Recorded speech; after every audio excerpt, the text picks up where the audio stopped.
चलिए गणित की दुनिया में चलते हैं। आज हम बात करने वाले हैं लीनियर इनइक्वेशंस की, जिसे हिंदी में कहते हैं रैखिक असमीकाएं। अब ये आईसीएसई क्लास 10 का ना एक बहुत ही इम्पोर्टेंट चैप्टर है और आज हम इसको बिल्कुल मक्खन की तरह समझेंगे, एक एक चीज को। हेलो स्टूडेंट्स, यह स्कॉलर्स एकेडमी द्वारा आईसीएसई कक्षा 10 के छात्रों के लिए बनाया गया एक पाठ है। तो आज के मेन्यू में क्या है? सबसे पहले हम ये समझेंगे कि ये लीनियर इनइक्वालिटीज आखिर हैं क्या। फिर हम बात करेंगे एक गोल्डन रूल की, जिसमें एक मज़ेदार ट्विस्ट है। उसके बाद रिप्लेसमेंट और सॉल्यूशन सेट्स के बीच का फर्क समझेंगे। और हाँ, आखिर में हम इनको सॉल्व करके नंबर लाइन पर विजुअलाइज भी करेंगे। तो तैयार हैं? चलिए शुरू करते हैं। तो सबसे पहला सवाल जो दिमाग में आता है, आखिर ये लीनियर इनइक्वालिटीज हैं क्या? देखिए, अभी तक हम सबने इक्वेशंस मतलब समीकरण तो पढ़े ही हैं, है ना, जिनमें वो बराबर का निशान होता है। पर इनइक्वालिटीज की कहानी वो थोड़ी सी अलग है। सीधी सी बात है, एक लीनियर इनइक्वेशन में इक्वल्स टू के साइन की जगह हमें ये वाले साइन देखने को मिलते हैं, लेस दैन, लेस दैन और इक्वल्स टू या ग्रेटर दैन और इक्वल्स टू। इसका मतलब क्या हुआ? इसका मतलब ये है कि यहाँ हमें किसी वेरिएबल का सिर्फ एक फिक्स जवाब नहीं मिलता, नहीं, बल्कि जवाबों की एक पूरी की पूरी रेंज मिलती है, एक पूरा दायरा। चलिए अब आते हैं इस चैप्टर के सबसे जरूरी नियम पर। मैं इसे कहता हूं द गोल्डन रूल। और हाँ, इसमें एक छोटा सा ट्विस्ट भी है। ये एक ऐसा रूल है जिसे अगर भूल गए तो पूरा सवाल गलत हो सकता है। तो सवाल ये है कि सोचिए, अगर हम किसी इनइक्वेशन के दोनों साइड को एक नेगेटिव नंबर से मल्टीप्लाई या डिवाइड कर दें तो क्या होगा? क्या कुछ बदलेगा? सोचिए जरा एक सेकंड के लिए। और जवाब है हाँ, सब कुछ पलट जाएगा। जो इन इक्वेशन का साइन है ना, वो एकदम फ्लिप हो जाता है, उल्टा हो जाता है। बस यही है हमारा गोल्डन रूल। जब भी किसी नेगेटिव नंबर से मल्टीप्लाई या डिवाइड करेंगे तो साइन को पलटना ही पलटना है। जैसे इस एग्जाम्पल में देखिए, -4x लेस देन -9 था, है ना। जैसे ही हमने -1 से मल्टीप्लाई किया, ये बन गया 4x ग्रेटर देन 9। देखा, लेस देन का साइन बदलकर ग्रेटर देन हो गया। ये बात दिमाग में बिठा लेनी है। ठीक है, गोल्डन रूल तो समझ आ गया। अब आगे बढ़ने से पहले दो बहुत जरूरी शब्दों को समझना होगा। ये हैं रिप्लेसमेंट सेट और सॉल्यूशन सेट। अगर एग्जाम में पूरे नंबर चाहिए तो इन दोनों के बीच का फर्क जानना बहुत ही जरूरी है। तो चलिए इन दोनों को समझते हैं। देखिए, रिप्लेसमेंट सेट को एक तरह से नंबर्स का पूरा यूनिवर्स या कह सकते हैं एक बड़ा सा तालाब समझ लीजिए। इसी तालाब में से हमें अपनी मछली यानी हमारा जवाब पकड़ना है। ये तालाब नेचुरल नंबर्स का हो सकता है, इंटीजर्स का हो सकता है, कोई भी हो सकता है। और सॉल्यूशन सेट क्या है? ये वो खास नंबर्स हैं जो हमारे दिए हुए इनइक्वेशन को सही साबित करते हैं। तो सीधी सी बात है, हमारा सॉल्यूशन सेट हमेशा रिप्लेसमेंट सेट के अंदर से ही आएगा। और ये है कुछ सबसे कॉमन रिप्लेसमेंट सेट्स जो हमें सवालों में दिखेंगे। n मतलब नेचुरल नंबर्स, याद है ना, 1 2 3 से शुरू। w मतलब होल नंबर्स, इसमें बस 0 और जुड़ जाता है।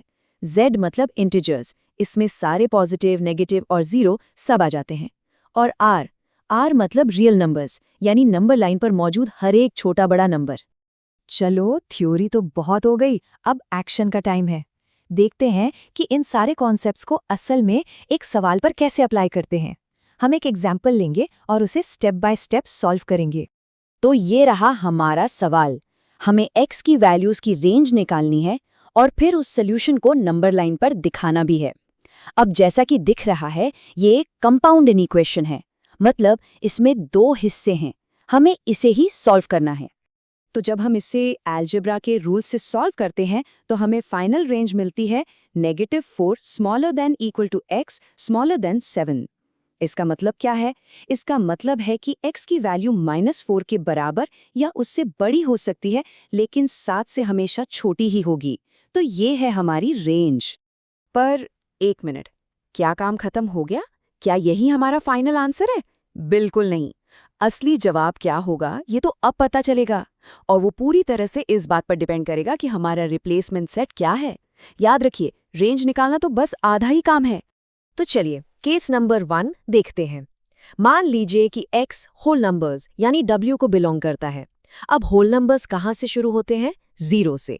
तो हमारी रेंज जो -4 से शुरू हो रही थी उसमें से नेगेटिव नंबर्स तो हट जाएंगे।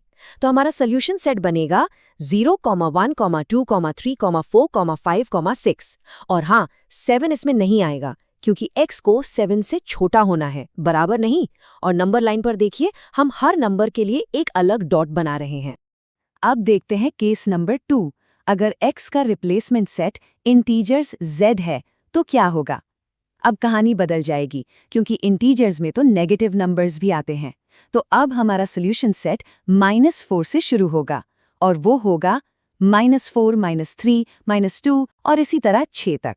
यहाँ भी क्योंकि ये सब अलग अलग नंबर्स हैं, हम इन्हें नंबर लाइन पर डॉट से ही दिखाएंगे। और ये रहा हमारा आखिरी और सबसे इंटरेस्टिंग केस। अगर x रियल नंबर्स r का हिस्सा है। अब हमारा जवाब कुछ गिने चुने डॉट्स नहीं होगा, नहीं, अब ये एक पूरी की पूरी लाइन होगी क्योंकि -4 और 7 के बीच में तो इनफाइनाइट अनगिनत रियल नंबर्स होते हैं। और यहाँ 2 चीजें गौर करने वाली हैं। -4 पर एक डार्क सॉलिड सर्कल है।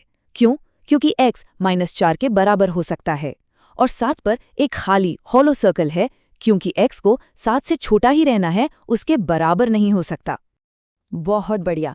तो अब जब हमने एक सवाल को तीनों केसेस के साथ सॉल्व कर लिया है तो चलिए फटाफट से सारी ज़रूरी बातों को एक जगह समेट लेते हैं। इसे हम कह सकते हैं हमारी इनइक्वालिटी टूलकिट। तो इस टूलकिट में क्या क्या है? पहली चीज़, इन इक्वेशंस हमें वैल्यूज़ की एक रेंज देती हैं, कोई एक वैल्यू नहीं। दूसरी चीज़, गोल्डन रूल, नेगेटिव नंबर से मल्टीप्लाई या डिवाइड किया तो साइन को फ्लिप करना ही करना है। तीसरी चीज़, रिप्लेसमेंट सेट हमारा यूनिवर्स है और सोल्यूशन सेट उसी में से निकला हुआ हमारा फाइनल जवाब। चौथी चीज़, ग्राफ बनाते वक्त n, w और z के लिए डॉट्स यूज करने हैं और r के लिए एक पूरी लाइन। और पांचवी और आखिरी बात, लेस देन और इक्वल टू और ग्रेटर देन और इक्वल टू के लिए सॉलिड सर्कल और लेस देन और ग्रेटर देन के लिए हॉलो यानी खाली सर्कल। ठीक है, तो अब जाने से पहले मेरे पास एक सवाल है। क्या हम अपनी रोज की जिंदगी में कहीं पर इन इक्वेशंस का इस्तेमाल सोच सकते हैं? सोचिए जरा, जैसे एक मोबाइल फोन की बैटरी लाइफ के बारे में या फिर महीने के बजट के बारे में। कहाँ फिट हो सकती हैं ये इक्वेशंस? इस पर सोचना जरूर, बड़ा मजा आएगा।